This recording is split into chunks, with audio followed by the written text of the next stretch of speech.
Hello, welcome to day 19. Whoops, let me get this camera in the right place. I'm sorry, I forgot to pop my external mic on, so hopefully this sounds okay. Not much to add to today's grounding, earthing experience, other than, so I was asked today if I think that the little mat that I've been sleeping on has been effective or not. I can't say it's given me energy, so I'm leaping out of bed in the morning or anything like that, and I've slept on it for almost a week now. I do need to test it and make sure it's actually working. That's one thing I haven't thought about doing just yet, because it's underneath my cotton sheet. Supposedly it should still be effective underneath my cotton sheet.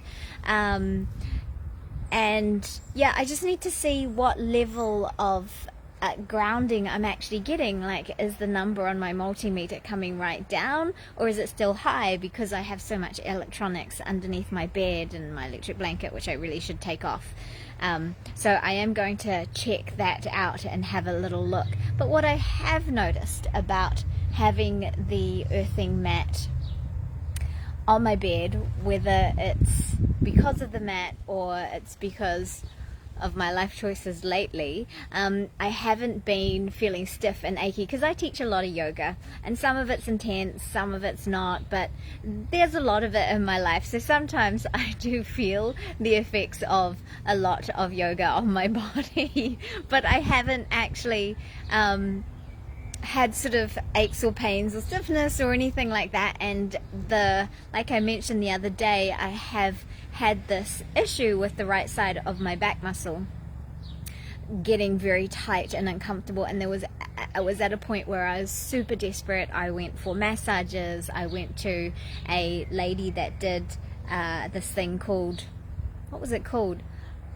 It's some kind of, I can't remember what it's called now, but to shift energy and all of that. And I still had some niggles, and I found that the spiky mat, my acupressure mat, was something that was super helpful in helping ease that pain. And I haven't actually used the spiky mat since I've been lying on my grounding mat, and I definitely feel like it's helping.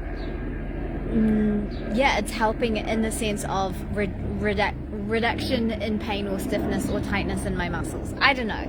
I will have to, as I've said, give it a little longer, and I'm doing the 30 days, but I'm committed to definitely do it for at least 2 months, because I think, like anything, you need to give something a chance to actually show whether it's working or not. And so once I've sort of gone through this initial 30 days, what I'm going to do is specifically pick different things for the week to work on, and see if there's a difference in my grounding, whether it be walking on just grounding shoes and not walking on the earth barefooted, which is really tough to do when the weather's really lovely. You just want to get out there and get into the earth barefooted, and I have done it today, even though I was trying not to. I was trying to go for a week without earthing myself on the earth and just use the grounding mat, but it's such a beautiful day. I can't help myself. So I'm going to be a bit more vigilant with that after these 30 days are up.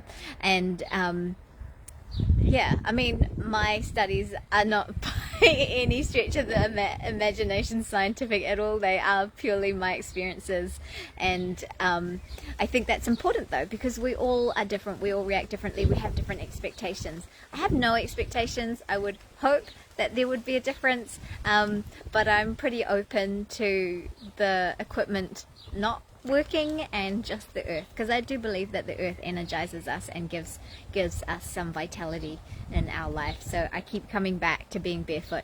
So the good news is you don't need to spend your money on anything. If you can get outside, then earthing is completely free.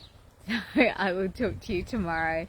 Enjoy the weather. If you're in a part of the world where it's cold, then you can always get out there and hug a tree, touch a tree, and connect to the earth that way.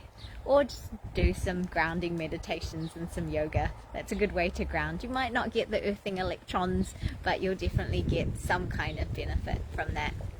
Or do what I've done and experiment with different kinds of earthing mats and things. So I've just ordered another thing. It's a large pad for the bed, so I figure if I go large, let's see what's going to happen, and I'm going to be sneaky about it and put it across the bed and see if my partner notices any differences at all. I'm not going to tell him that it's, I mean, he's probably going to notice it's a bit of a pad, but it will be good to see someone who's got no expectations, who doesn't even believe in it, to see if he feels any difference as well. So I will keep you posted on that. It might be next year whenever that pad arrives, because who knows, postage now, sometimes things arrive really quick and sometimes you don't see them for months, so fingers crossed it'll arrive quickly. And I'm still waiting for my other gear. Now what I have done is I've gone and bought some leather, and I'm going to make some earthing shoes, and hopefully I'll have them done by the end of the weekend, and I'll be able to show you what those are like. They're basically just moccasins, because with natural hide or cotton or linen or jute or anything that's natural and in contact with your body, you can still get the electrons from the earth, apparently. So we'll check that out too, and I'll talk to you again soon. Have a great day.